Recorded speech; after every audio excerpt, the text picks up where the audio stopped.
Europe 1. Le grand direct de l'actu avec Jean-Marc Morandini. Et notre invité de 10h45 sur Europe 1, c'est Cédric Musso, directeur de l'action politique à UFC Que Choisir. Bonjour. Bonjour. Merci Jean-Marc, d'être bonjour en Julie. direct avec nous sur Europe 1. On va parler de class action à la française, puisque le premier procès en justice a été lancé. Il oppose l'association de consommateurs UFC Que Choisir à Foncia, administrateur de biens immobiliers. Mais on voulait prendre le temps de comprendre ce matin et puis d'avoir les questions des auditeurs peut-être. D'abord, c'est quoi ces class action concrètement, puisque c'est le mot, on emploie le mot américain. Alors, désolé de vous contredire Jean-Marc, pour les amateurs d'Erin Brockovich, ce n'est pas un système de class action en France, c'est un système d'action de groupe.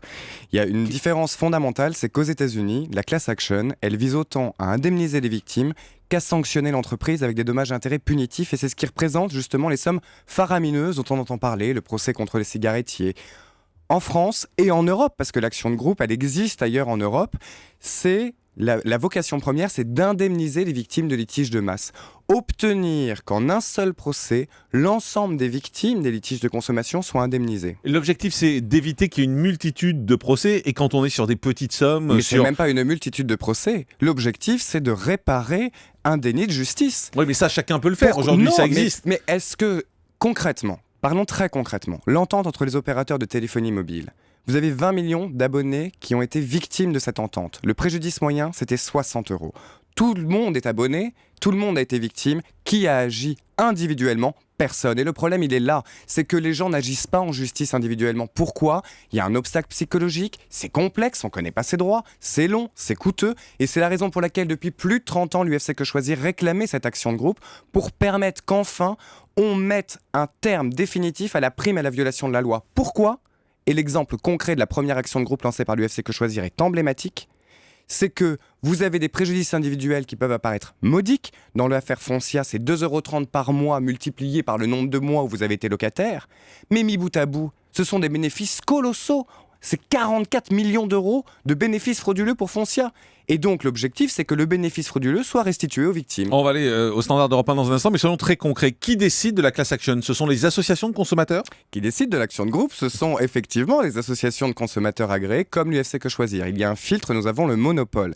Les consommateurs vont nous signaler des cas et c'est sur la base de ces cas que nous allons vérifier qu'il y a bel et bien un litige sériel, c'est-à-dire que plusieurs consommateurs sont concernés. Mais attendez, mais vous avez le monopole, c'est-à-dire que moi, je ne peux pas décider de réunir autour de moi des consommateurs qui ont eu la même chose que moi. On est obligé de passer par vous. Eh oui. Et ce n'est... Alors, il faut quand même préciser que c'est pas à la... Merci Julie. Non mais tant mieux, parce que faire des démarches individuelles, pour 60 € personne ne le fait, parce qu'on se dit... Non, mais l'avocat va coûter cher une personne et tout. individuelle pourrait réunir plein de gens qui ont le même problème qu'elle. Mais il faut savoir que ça a C'était été une telle arlésienne, un tel serpent de mer qu'il a fallu faire des concessions. L'action de groupe, c'est un outil, c'est une procédure qui, et je suis d'accord avec vous, devrait bénéficier à toutes les branches du droit, devrait être possible pour toutes les associations. Sauf qu'il y a eu un tel blocage du MEDEF qui s'est opposé pendant 30 ans à cette réforme qu'il a fallu faire des concessions. Et une des concessions admises et non réclamées a été le monopole par les associations de consommateurs agréées. En revanche, on ne peut pas attaquer dans tous les domaines. Non. Alors, aujourd'hui, l'action de groupe n'est possible que dans les domaines de la consommation, au sens large, tous les secteurs, banque, assurance, logement, transport, et la concurrence, les pratiques anticoncurrentielles. La santé et l'environnement sont exclus, mais sont exclus pour l'instant. On nous annonce dans le projet de loi de santé publique une action de groupe dans le domaine de la santé, et dans le domaine de l'environnement également, une action de groupe a été annoncée par le gouvernement. Alors, on a annoncé cette action pour Foncia, contre Foncia Absolument. en tout cas. Vous allez également faire des actions dans le domaine des télécoms ? Parce que c'est un exemple que vous avez cité spontanément. Notre service juridique, effectivement, travaille sur plusieurs dossiers dans le domaine des télécoms, dans le domaine bancaire et dans le domaine des transports. En fait, c'est plus des situations, justement, tous ces problèmes de frais indus qui sont prélevés comme ça, sans que les consommateurs, finalement, ne s'en rendent compte. De techniques de commercialisation aussi. Prenons l'exemple de l'automobile. Vous avez des kyrielles de publicité pour vous dire que consommation 4 litres au 100 garantie. Et à l'arrivée, en pratique, c'est 8 litres au 100. Donc vous avez un préjudice. Et là encore, l'action de groupe est un outil qui doit permettre de réparer les préjudices subis par les consommateurs. Très concrètement encore, qui paye les frais de justice et qui paye les avocats ? Eh bien, ce sont les associations de consommateurs Donc, qui supportent l'intégralité des coûts. Les victimes, elles, ne sont exposées à aucun coût et aucun risque, parce que si nous perdons, c'est l'association qui assume le risque. Et il est impossible qu'une société se retourne contre une action de groupe. C'est-à-dire, est-ce que c'est possible qu'une société dise non, c'est injuste, ce que vous faites c'est injuste, donc on va s'attaquer à vous, mais dans ce cas-là, les consommateurs, eux, ne risquent rien, c'est encore vous qui prenez. C'est le risque de procédure abusive. Jusqu'à aujourd'hui, l'UFC Que Choisir et aucune association de consommateurs n'a été condamnée pour procédure abusive. Et dans le cas de Foncia, il faut quand même dire que c'est le prolongement d'une action en justice qui date de nombreuses années, et on a obtenu la condamnation de Foncia pour cette pratique par la justice. Le tribunal de grande instance, en décembre 2013, nous a donné raison. Il a sanctionné Foncia, a reconnu que c'était une pratique illicite. Avec l'action de groupe, on obtient l'indemnisation des victimes. On va au standard d'Europe 1, 39-21. Bonjour Eric. Oui, merci de prendre mon appel. On vous écoute, allez-y. Alors je vais réagir, effectivement, je travaille dans l'immobilier, donc c'est pour ça que j'ai réagi. Sur le principe de ces classes actions que moi je connaissais un peu aux États-Unis, pourquoi pas. Je trouve simplement un petit peu dommage que la première classe action ait lieu contre une société immobilière. Je pense qu'en ce moment on tire un peu sur une ambulance. On a déjà voulu retaxer les résidences secondaires, on a voulu limiter les loyers là du flot, on veut limiter les horaires sur les agences immobilières, et je trouve qu'un peu dommage que pourquoi pas ce nouveau modèle d'opposition à des abus soit une fois de plus tourné sur l'immobilier qui c'est dommage de s'attaquer, qui est quand même un pan de l'économique très très important.